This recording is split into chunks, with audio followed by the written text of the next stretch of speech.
We now introduce a possible gauge for considering different students' reading abilities. Elementary students' reading literacy levels range from having little awareness of print and its function to the ability to read critically.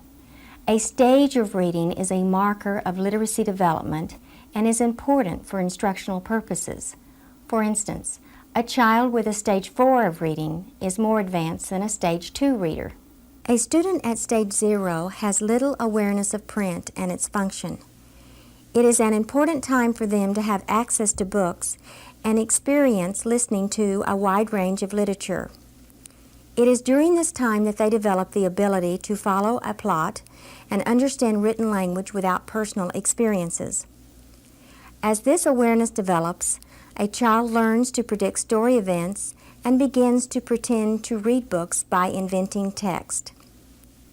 A student in reading developmental stage 1 engages in read-like behavior that approximates book language. They know that reading makes sense, and they understand that the story comes from print and not the pictures. A stage 2 reader can read text with repetitive phrases, has the ability to follow a line of print, recognizes word entity, repeated words, and words that have similar first letters. A stage 3 student reads simple stories and self-corrects his or her approximations from knowledge of syntax and semantics. They know some words and exactly match word by word when tracking. As a point of reference, Stage 3 or 3.5 appears to be where most students at first grade feel comfortable with the 3 soft-bound integrated language arts publications that are found in many schools. It is during Stage 4 that a learner refines the use of the cueing system and balances the use of semantic, syntax, and graphophonics to derive meaning from the text. Ideally, this happens by the end of first grade. A Stage 5 student effectively uses a variety of monitoring strategies to read. The student has the ability to predict words by precisely cross-checking among semantics, syntax, and graphophonics. A student at this stage can respond emotionally to a selection and understand story elements in narrative writing. A Stage 6 reader can read materials from different genres with understanding. They recognize relationships as they relate to details, directions, and sequence, and they have the ability to cite substantial evidence for drawing conclusions. A Stage 7 reader understands the author's purpose and can analyze the text critically. They have the ability to identify the theme and can identify consciously with characters' feelings and emotions. A Stage 8 reader can evaluate and judge an author's purpose and accuracy of information. They can define the author's point of view, the tone and mood of the passage, and sense moral issues. Guided process reading group instruction is the most important component for accelerating the learner through the reading developmental stages. It is also the developmental stage from which a teacher bases appropriate selections for read aloud, shared reading, and silent sustained reading.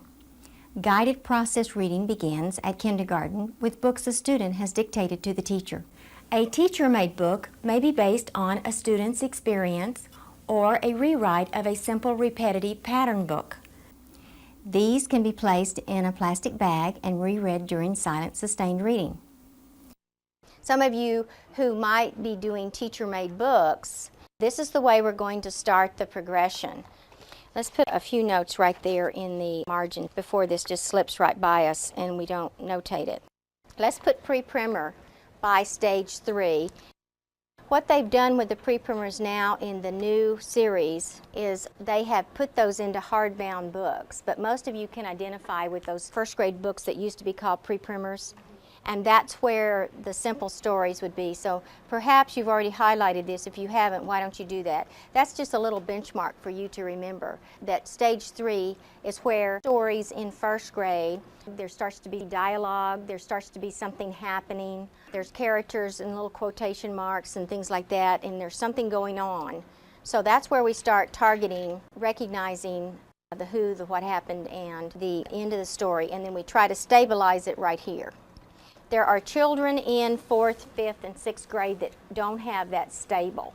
This is why I want you to know complete developmental process no matter what grade you teach at the elementary level, because you've got children scattered all over the place. And so this way you can help them more accurately. Of course, they're reading repetitive text before stage 2 because they start to read published books right up here. The point 5, I'm going to write published 0 books. So the little teacher-made books that we have up on the video right now are what we do with children at stage 0. So the first books that a child gets are the ones that they have dictated. So these are going to be called, I'm going to put TMBK, meaning teacher-made books, and those can be found in the B section of the handbook. You'll see that the big books that go with the pattern are listed up here at the top. Mouse Paint is one that's listed with the colors. I've just tried to include a variety. You do not have to sit around and cut out these little books. You can have the kids cut them out, or you can just use little plain books and say, draw a crayon on the front of this. All right. So just a variety of things, but also connecting them to a big book. The teacher-made books often spin off of the big book because you've already got their attention. It just makes good sense that if they need a dictated book, you're set. Sometimes you may want to have a sentence starter, but you also allow for diversity, because one child might say clouds can be dark, and another child might say clouds can be dark when it rains, which if you think the child can track that back and can remember that, then you would be comfortable in writing a longer sentence for those, a more complex sentence. But the most powerful book are the books that are blank. And every word the child dictates, the teacher writes while the child says it. So it's the one-to-one correspondence that they have to establish during this stage 0 time that becomes crucial for them to move to point 5. Now the way this fits with the circles would be, if a child is dictating a book, then whose meaning is it? It's the child's, and whose syntax is it? It's the child's. So what you're doing is introducing the graphophonics to them. So it's easier to start with the little teacher-made books because you're already starting with 2 of those systems in place, and you're adding that you can write their thoughts and that letters can represent that. Now, one other little piece of complexity. You're going to see over to the right here that one of the ways you can document the complexity of the dictation is B7.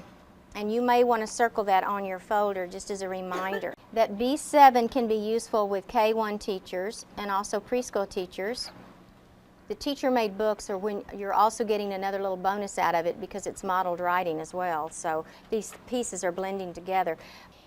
That chart allows you to vary the level of the dictation. In the beginning, you can see over on the left-hand side that the child may not even remember what they dictated the day before. And they often don't look at the print when you're doing that, so you'd be encouraging them to do that.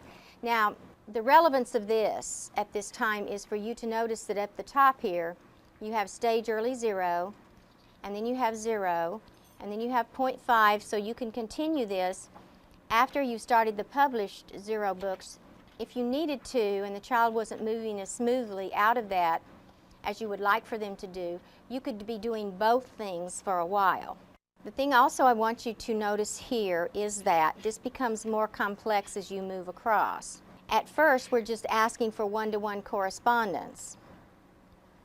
And as we move across, you see that now we may be attending to ending sounds, or we may be attending to blends, or we might be attending to digraphs. So you can vary the level of the teacher-made books with these students. Now, I don't want to carry this thought too far. However, in some of my adult tutoring experiences where the 36-year-old dad was not a reader, I just use some paper folded over, and I would just say, tell me about your family.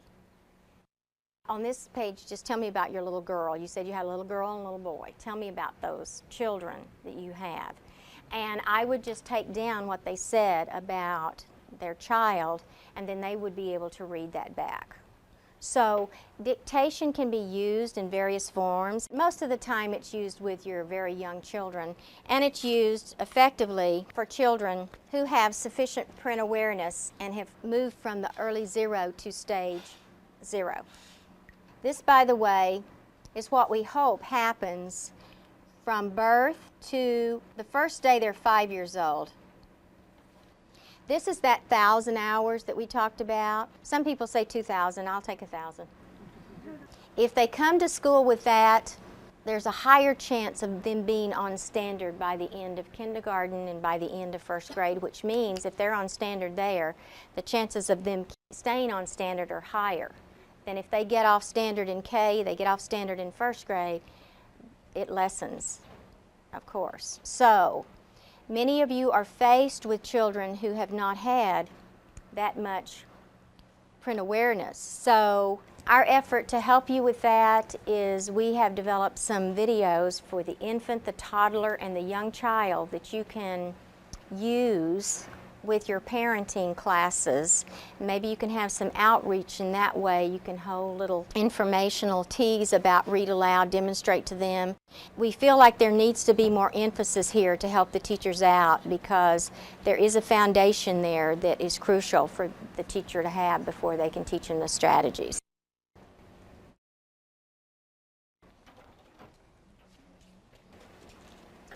There needs to be a certain amount of consistency from teacher to teacher to teacher when you're doing guided process reading, just like there needs to be consistency when you're doing read aloud, that everyone knows that they're building vocabulary and they're building concepts. So in the guided reading, we would like to suggest that there's 3 basic lesson plans for the elementary child when they start to read. So the starting to read time is 0.5. And I'm just going to draw a line from 0.5 all the way through stage 2. I'm going to suggest that you mark in some way C16 and 17. That's the consistent emphasis that the students need during this small group instruction. That's the emphasis they need. And setting it up this way builds the strategies and builds the stabilization that you want from student to student to student. Did you notice that that word is built in right here? They stabilize the descriptors, they stabilize.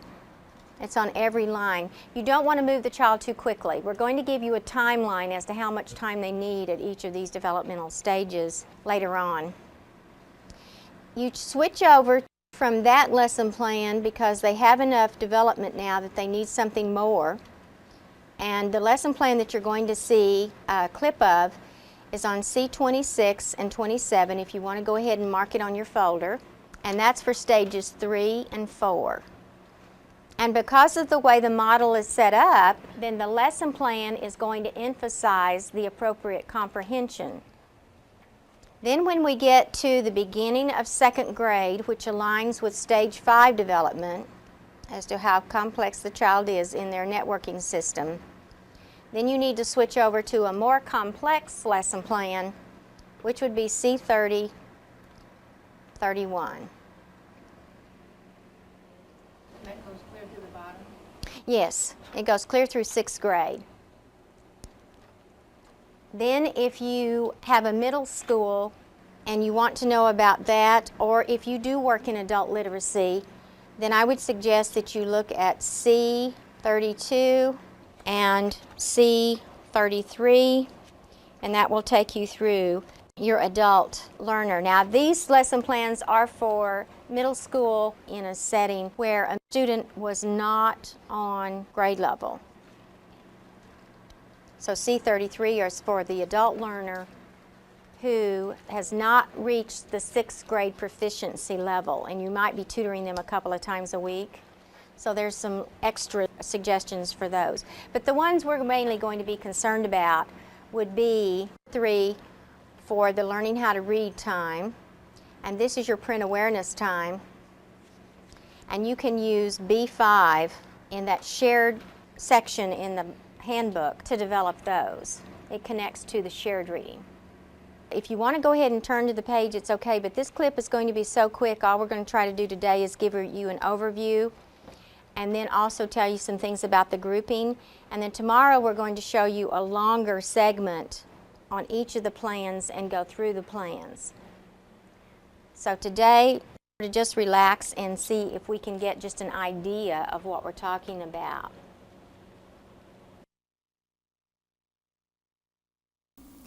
When the student begins to move from stage 0 to stage 1, a teacher will notice the student's increased interest and attempt to actively process the print.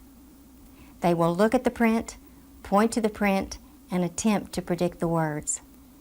Towards the end of kindergarten, many students are ready to be introduced to the cueing system. The teacher guides students through a selection to raise curiosity and awareness about print. Emphasis includes book handling skills, read-like behavior, following a line of print, tracking, and directionality. Students in stages 0 through 2 learn strategies for figuring out words.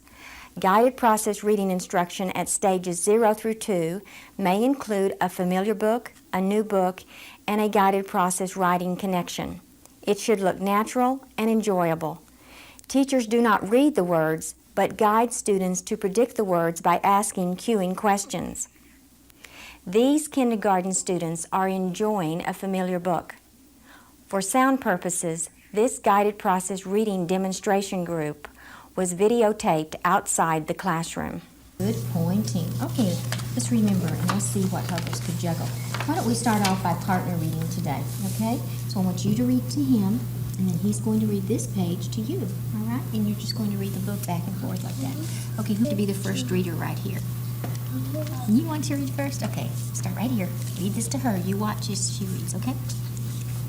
Read that for her. What did he juggle? And orange. Very good. All right, now you read to him. What else did he juggle? You read to her. And apple. Good reading. Now turn the page and let your partner read now. Who's the word egg for me? How many words do you see on this page? There's egg. What is this? And. All right, how many words do you see? 5. You see 5 words? Okay. All right. All right, here's our new book for today. Let's take a look at this picture. What do you see? This part of the guided process reading lesson begins with a picture survey. This gives students the background information they need to make semantic predictions. During the last 2 months of kindergarten, students meet twice a week for 20 minutes to participate in a guided process reading lesson. Children continue to dictate language experience stories and rewrites of patterned books. As students read this new book, they were asked cueing questions such as, what would make sense? What would fit there? Does that sound right? What would it begin with? The third part of the lesson for stages 0 through 2 is guided process writing. A read-write connection is made between the book and the writing prompt. Students usually follow the book pattern. I've been teaching kindergarten for 8 years, and for the last 5 years I've been using whole language in my classroom. This year, trying the accelerated literacy program with using guided process reading groups, I've noticed a big change in my students that I've never seen before using the whole language. And I have the children rotate, and one of the centers is coming to me and doing the guided process reading. And I tie it in also with the modeled writing that we do in the room and the shared reading and the read-along. We do also journal writing, and it's all beginning to tie together. Accelerated literacy has really changed the way I run my reading groups in my classroom. I tend to make stronger read-write connections with the kids, and I feel that they're reading more material that is at their level. I use the stages of reading and writing to stage my kids and find out where they are so that I can appropriately plan the materials for them to read. And I've been able to calculate growth a lot better using the stages. As a first grade teacher, I run the reading groups in my classroom, and all the other children are doing meaningful language activities at the same time. While I have a group reading with me, other children are doing things like writing stories, using the writing center, reading language around the room, reading big books. Most of the activities I plan during this time are what I consider to be independent activities, and they don't require my assistance.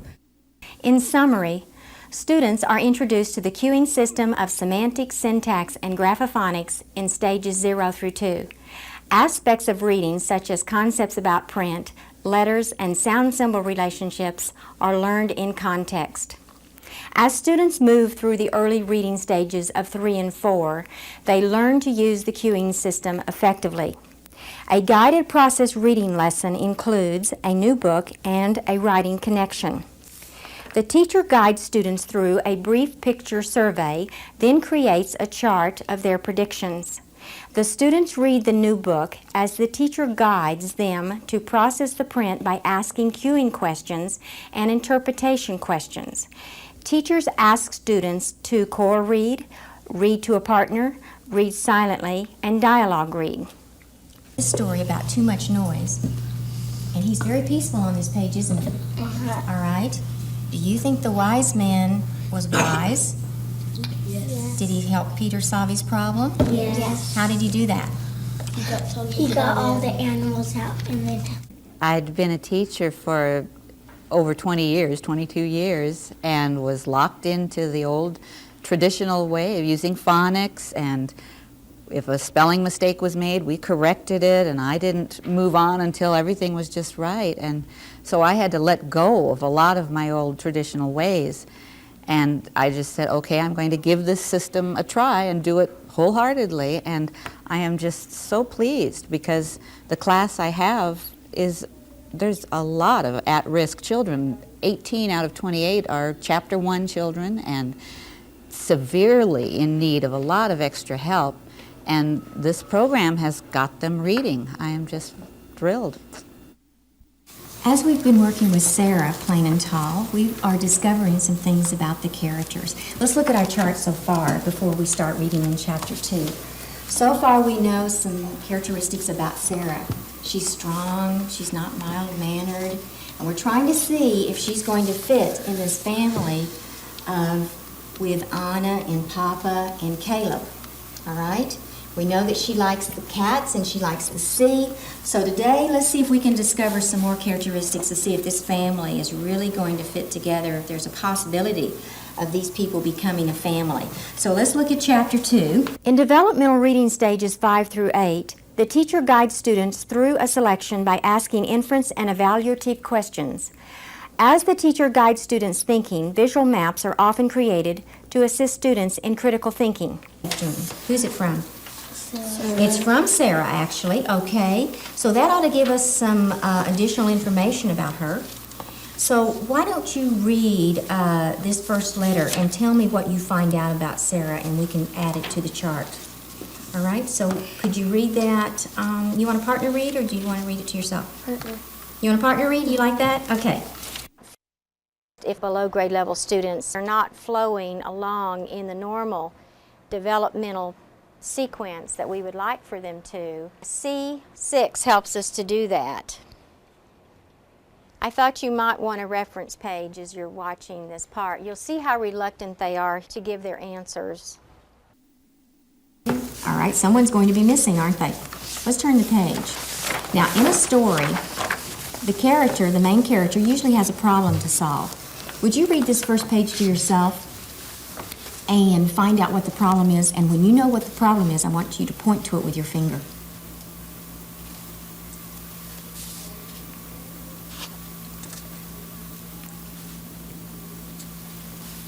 All right, quickly point to it with your finger. What is the problem that Miss Nelson has? All right, give it a try. Everyone point to something that you think's the problem that she has.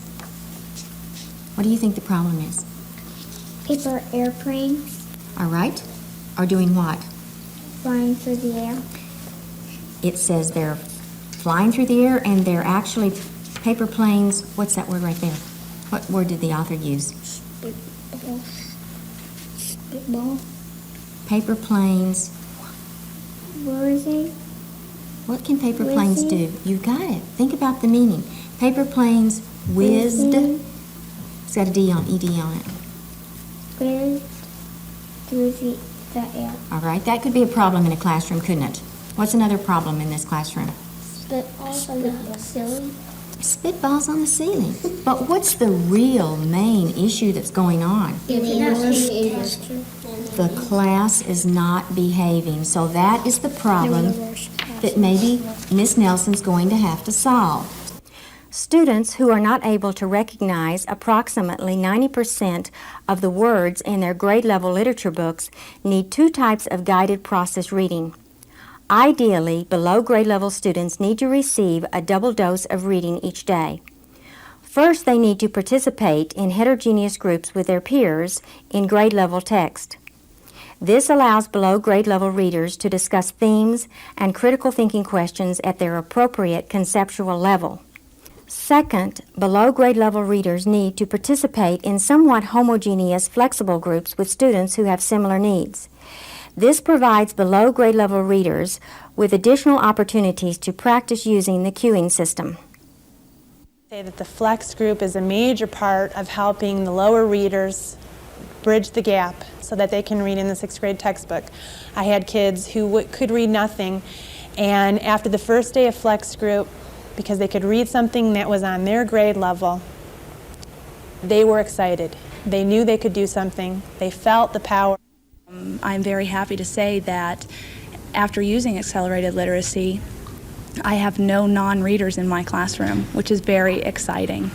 The first piece explains that the children at the intermediate level need to participate with their peers in grade-appropriate materials. So they can still discuss things like the example showed, Sarah Plain and Tall. They need to talk about relationships just like the rest of the kids do, and they need to participate in that thinking. Now, the thinking for them is at a listening, speaking level for quite a few of them, or they just partially read the text. And this is not their guided process reading level.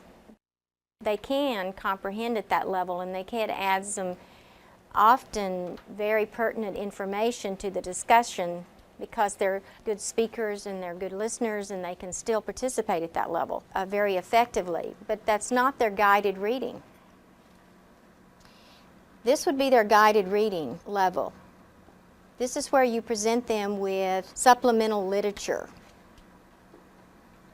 You keep the thinking high, and they still participate in analyzing the text and the critical thinking taxonomy, but the text is less intense. It's less integrated as far as its involvement, and in this way, they're getting a chance to do all of the great comprehension skills that they need to do, and they're processing at their level.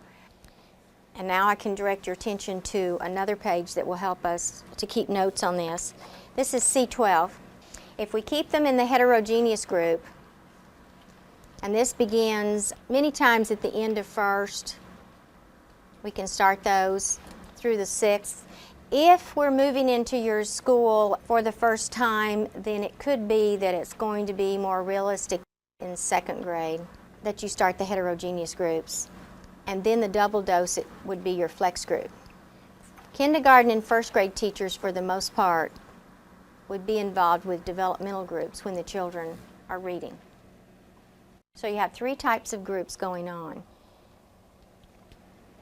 On the page that follows, then, you see how this is perhaps broken out, and we can go over that just a little bit more. Question? Are the double dose groups going to be smaller? Probably, because if you're an intermediate teacher and you have your 3 heterogeneous groups, you may have that many in a group. And then your flex group, the rule is that you have 75 to 80% of this group is on their level. So usually it's your medium and high kids, and your medium and your high would be defined medium or high relative to comprehension, because there will be a variance of, they may read at the 90% level of word accuracy, but their comprehension might vary all the way from 88% to 92% to 96% to whatever. But their reading, just as their word accuracy would vary all the way from 88 or 90% around in that area to 96%, 94%. So it's a combination there. But these students would be on standard, meaning that they're reading the grade level text at the 90% or plus level. They're able to think on that, they're able to process that. And then you add the other 10%. So if you find yourself in a situation where when you call a small group up, that you don't have 75 to 80% that are processing at that level, then your group's not going to be very lively, because you're going to be doing most of the thinking and the talking, and they're just going to be sitting there, right? So we have to select something that they can process. So some teachers find themselves in this situation, that some of the grade level text has to be read aloud, and they have to pull a selection where they have this kind of thinking going on, so the teacher's not just doing all the thinking. If your class on an overall basis is not on standard, then you have to adjust your reading material, and your grade level core might become read aloud for a while until you can close that gap and bring more of the students on standard. Then you have other situations where if you lower this, then you've got 6 kids in your classroom that are on grade level. They become your flex group. Once you figure out where your children are developmentally, then you can make some decisions about grouping. I can give you the standard grouping that's supposed to be there in some hypothetical situations and what we found in the past in reality. When you're raising a group, it takes a while for us to go from the teens to maybe the upper 20s to the upper 30s to the upper 40s. You can't just go all the way from the 20s to the 50s in a year. It takes a while, and you have to get this thing rolling. The momentum is what causes the movement. So you just get people coming on board and teachers joining hands.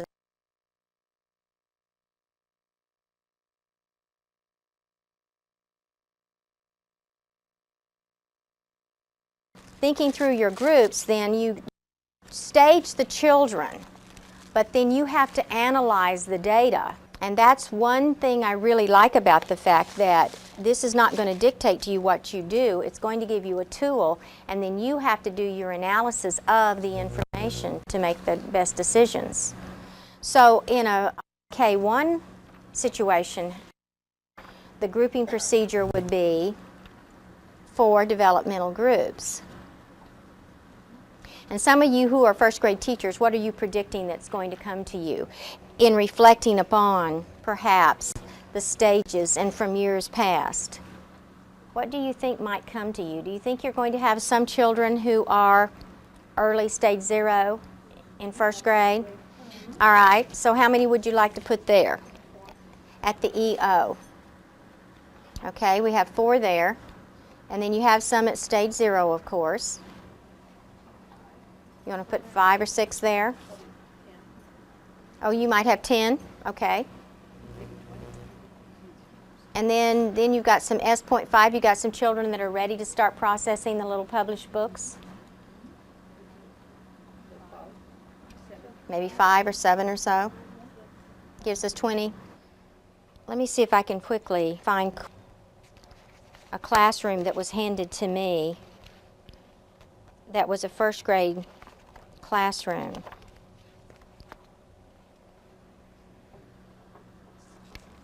This is your EO. This is your O. This is your .5. This is a teacher's classroom at the beginning of first grade. This is actually from another state. She's got 16 right there. So the majority of the kids are EO. Now, depending on what you have, after you stage them and you assess them, which we will go through tomorrow, then you know what to do with them. We've written some scores in here that we will be writing in. We have some examples for you to take with you and also for you to analyze. So this would determine the groups. That's obviously too many children for a group, so this teacher might have her 2 EO groups. So it might look like this, and we would need to have an SO group and an S.5 group. So that's the way she would start her groups. So sometimes you'll have 2 groups of the same. They're just too many children to meet in a small group. So the first grade teacher and the kindergarten teacher would have developmental groups. And as we look at our page here next to the one that we were just looking at, then you'll see some of the types of things that you could expect. There's one other thing that was mentioned on the video that we haven't addressed, and that was what the kids are doing when they get over to the groups. They're not doing round robin reading. They're doing just short little segments, and then we go to the whiteboard and we analyze what they're reading. The techniques that we use over there keeps the group alive a little bit more, and it keeps the spontaneity there. They don't know exactly what you're going to do. And so I use the techniques on the next page, C14 and 15, so that you don't have the solo voice, that you have several students reading each character's part, or then you'll stop them and you'll say, okay, just stop for a second. I want all of you to read the next part. So the way we like to end the first day of training would be to show you what all of this is supposed to look like at the end of the elementary grades. This will give you a flavor for what the results might look like. So if we go back to this, we would like to show you video G and to give you a task to do as you listen to the tape. What we'll do after we've watched a segment of it would be to put a plus by those things that we hear. Now, since you're going to be watching a heterogeneous group of 6th graders, this should be the target descriptors if majority of the children in the group are on grade level, which they are. For background information and for clarification, we might be targeting the things in stage 6 and stage 7 because the lesson may necessitate building those things in the discussion in order to get stage 8 done. These children are sophisticated enough that they don't always have to raise their hand. They know when to speak. They're just sitting around a table discussing a chapter in a book. We're going to be discussing chapter 9, and I'm using Island of the Blue Dolphins. And some of you use that book at a different grade level, and we can explain why that we chose to do that after we've watched this.